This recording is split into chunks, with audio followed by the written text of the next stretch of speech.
Lahat. At hindi na ako makapaghintay mapanood yung pelikula kasi talagang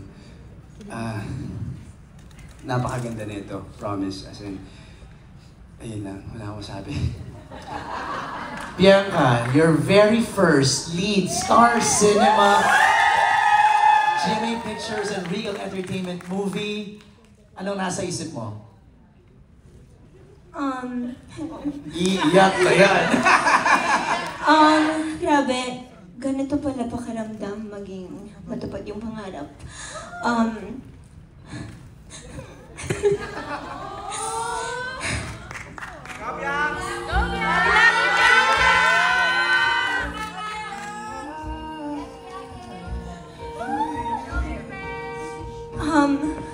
Sobrang surreal na moment na to for me. Sir MJ, parang I've waited for this moment my whole life, ever since bata pa lang ako. Syempre, I've always grown up watching Star Cinema movies, and of course, seeing our very own trailer, grabe, apaka-rewarding. And, siguro, I don't know, parang natutuwa lang talaga ako para sa little Bianca na nangarap. I'm so proud of her, and dumating kasi ako sa isang point ng buhay ko, syempre alam ng karamihan before PBB na hindi ko alam kung para sa akin ba yung mga pangarap ko. So, to that old version of Bianca, mag-antay ka lang. Darating ka rin dyan. So, maraming salamat po sa mga taong naniwala po sa akin, and those times wherein I really doubted myself.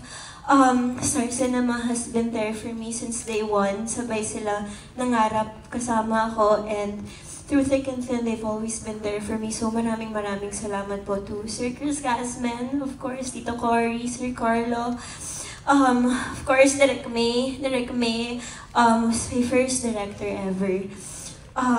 Now we're here, we have our first movie. And of course, thank you so much to GMA. Thank you to Regal. I know na bago lang po ako sa inyo and wala pa po akong napapatunayan. But thank you for giving me a chance to do this. Thank you for giving me a chance to share my craft with you. It was such an honor, and ayan, maraming salamat po.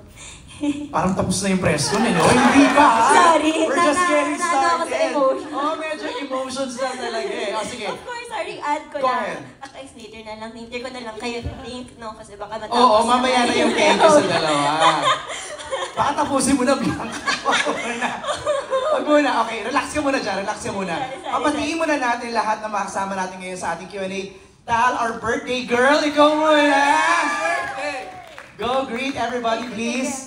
Hello po, good evening sa lahat, sa mga nandito. Thank you for coming. Tsaka sa mga nanonood sa mga bahay nila. Hello po! Very ano ka dyan ha? Millennial ang outfit mo, Tal.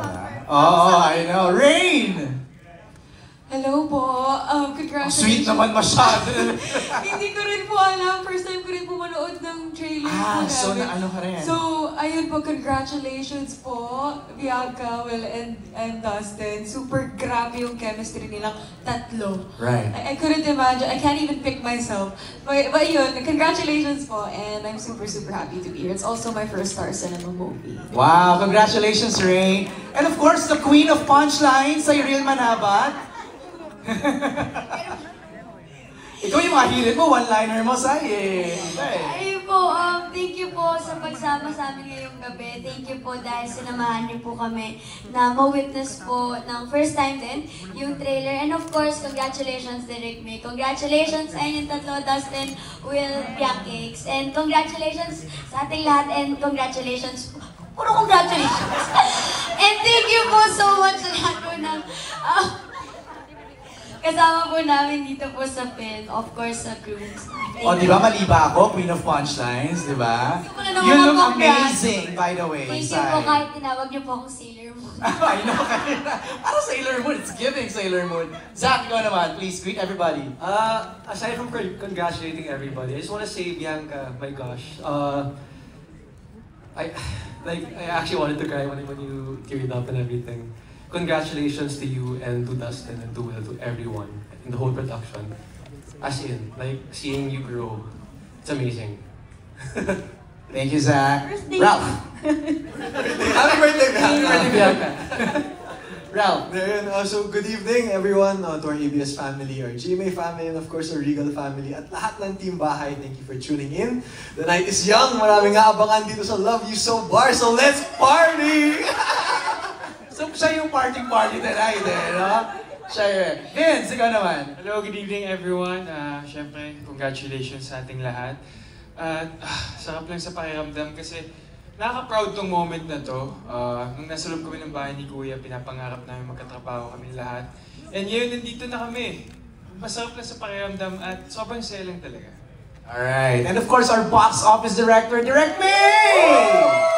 Hello, good evening po sa lahat ng nanonood sa Team Bahay. Thank you for joining us tonight. To those who are here, our bosses, thank you for gracing this event with us from Regal Films, from GMA Pictures, and of course, Star Cinema and ABS-CBN. And hello everyone, let's have fun tonight. Let's have fun. Hindi ko na kayo napabati kanina no? Quick reactions kasi baka if you wanna greet Will, everybody for coming here tonight sa ating MediaCon. Yes, of course, maraming salamat po sa inyong oras na inilaan ngayong gabi. Siyempre, para ma-witness yung milestone kung tatawagin naming lahat. And sana po mag-enjoy tayo ngayong gabi kasi kaya sinabi ni Ralph, sisimula pa lang po tayo. Maraming salamat. The night is young, di ba? Dustin? Of course, sa lahat ng mga nagbigay talaga ng oras, napaka-special na araw para sa aming lahat. Maraming salamat po. Gusto ko lang din po batiin ng Regal Films, Star Cinema, GMA Network, of course, sa lahat. Maraming salamat. Ito po ay sobrang special na araw para sa amin. At ngayon pa lang, ramdam na po namin yung support nyo. So, punong-puno po ng pagmamahal ng mga puso namin. So, maraming salamat. B? Ayan, maraming. Huwag mong tapusin, ha? Greet pa lang to, feeling greet ko, pa lang. tapusin ko na. Ayan, maraming salamat po sa lahat. Maraming salamat po sa oras nyo. And, ayun! Let's enjoy the night! Ayun, yun ang gusto ko. Okay, simulan na natin. Tal, is this your story? Ano po kami, nag-brainstorm kami nila Miss Van, nila Maren, creative team at si Direct May. Yun, In a nutshell, what is the story all about? It's a story of three young people na who got caught in this love story, in this love triangle. And makikita natin, parang kwento talaga siya. Two different kinds of love story talaga siya. Kaya, exciting. Direct May, Tal, etong pelikulang ba to, makikita namin how this generation fall in love? Definitely. That's a reason why kasi bine-mention yung dahil mahal na mahal kita. It's only inspired by that. Because iba yung generation na yun sa generation ngayon. Ibang-iba yung dynamics, iba-iba yung and also yung how they relate to each other. It's an eye-opener for the older generation kung paano sila. And also, it's so relatable to their generation na kung paano sila, as in nakikita nila yung sarili nila dito. Makikita mo rin ba dito na parang paano ka magmahal, ano yung mga maling decisions, right decisions, how to decide on love, ganun ba, Tal? Yes! Parang siya di ba pag bata ka, MJ, parang kinikilala mo yung sarili mo, kinikilala mo kung anong love para sa'yo. Kailangan mo magdesisyon kung sino ang mamahalin mo. So, gano'n siya. On that note, for our first question, I want all the cast members to define love. Kasi kami, nung bata kami, ang love is like a rosary that's full of mystery. Aminin mo yan. Dati din, love is blind. Ganun lang yung mga definition namin ng love eh. Now let's hear it from your generation. What is love? Rain, total beauty queen ka. What is love? Love is for yourself. I feel like that's where it comes from.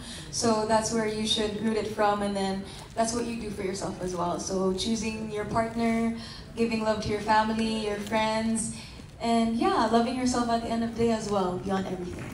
Thank you. Zach, what is love? Hirap yung tanong, no? Pero yung sa akin, love is compromising. So, compromising with anything. You always meet halfway. Always meet halfway. Logically, no? See muna the facts and just compromise. And don't forget to love the person as much as you can. Vince.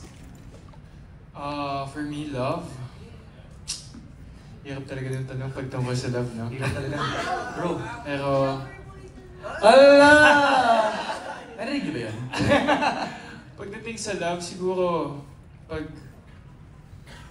kapag ginagawa mo na yung mga bagay na hindi mo dapat ginagawa. Yung tinamahan ka ng love. Okay. I get it. Ralph, what is love for you? Sa akin, siguro love is a choice. Love is a choice on how much love you give. How much love you give to yourself, to other people.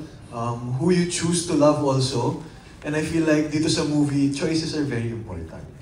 And we will see what choice Savannah will make. Diba? Yan!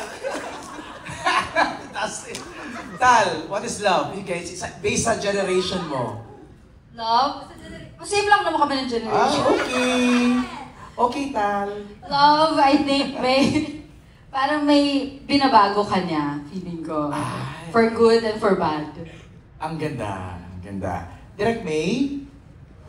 Aminin ko, iba generation ko talaga. Hindi ko naman may kakakilayo, Hindi ko na kasi sinabi direct eh. Ano na natin, let's face it, Okay. let's confront it. What is love for Direct May? Love is putting others before you, putting their needs and their everything before yourself, because alam mo kung parang mas importante yung nabibigay mo sa kanila more than yung ikaw ang tumatanggap, but also not compromising yourself to the point that you lose yourself. It's selfless. Love is Yes. selfless, no? Sai! Dapat po may buzzer. Yun yung sagot ko kasi naunahan ako ni Ralph. Pero may explanation tayo mabawi. Para po sa akin, love is a choice. It shouldn't come from outside forces. It's about how you love, not to fit other people's standard of love. Hindi siya solid form eh. Para siyang liquid. Wala siyang shape. Wala siyang size. Wala siyang anything. Parang love is flowing. You can never define love with one word. Love is fluid. Love has no formula. Love has no shape. Ganda. Dustin, what is love for you? Maybe Tumingin sa tumingin sa kanan. Love for me. Kay Direct May ako tumingin. For me, love is a commitment. Love is everywhere kasi. So, sa work, sa tao, so pag andyan ka na, pag naramdaman mo na yung love, kailangan mong maging committed. Kasi marami kayong pagdadaanan ng struggles, ups and downs. So talagang matetest kayo ng bagay-bagay. But then, kaya ako sinabi na love is a commitment kasi Alam mo, kailangan mo ng focus dito. Kasi may mga naririnig pa eh. Kaya ako nasabing love is a commitment kasi, ayun nga, talagang kailangan mo talaga pag-isipan bago ka magmahal. Kasi may masasaktan ka if hindi mo binigay yung 100%. Are you committed? Hindi, joke lang. Sa movie na to siya. Will, what is love for Will Ashley? Wow! Gusto sa akin, may ganyan. Bakit? Love? Napakarami kasi eh. Pero agree ako kay... I mean, marami ibig sabihin love. Inuhuli ka ni Cyril eh. Agree ako sa lahat ng sinabi nila, so copy-paste. Ayun, pag-commit talaga eh. Pag-commit eh. Kasi, yun talaga yung the best thing to do eh. You give your 100%. Yeah. Mm-hmm. And ano ba? You give your 100% without expecting anything in return. Parang ganun. Ayan po. Galing. Thank you, Will. Bianca, what is love for you? Wala ko aminin ko kasi talaga, Sir MJ. I'm such a lover girl. I love What do you mean love. by a lover girl? Like, I love love. I love talking about love. Gusto ko yung minamahal ako at may Natatanggap nagmamahal kang love. sa akin. I Yes. love love. I think it's so beautiful. Pero siguro, growing up, syempre iba't ibang klaseng love naman yung na-experience nating lahat. Syempre iba't ibang love yung nabibigay natin sa bawat tao na nakakasalamuhan natin. But I think isa lang yung common denominator nilang lahat for me. I feel like love is unconditional. It comes without, again, no conditions. Para sa akin, parang tuwing tinatanong ako, lagi pag-interview, paano mo malalaman kung mahal mo yung isang tao? The thing is, with me, I can't pinpoint it. Ang alam ko lang is that mahal kita. Yun lang. Walang specific reason, walang expectations. I just love you. So I think love is unconditional. Alright, ang galing.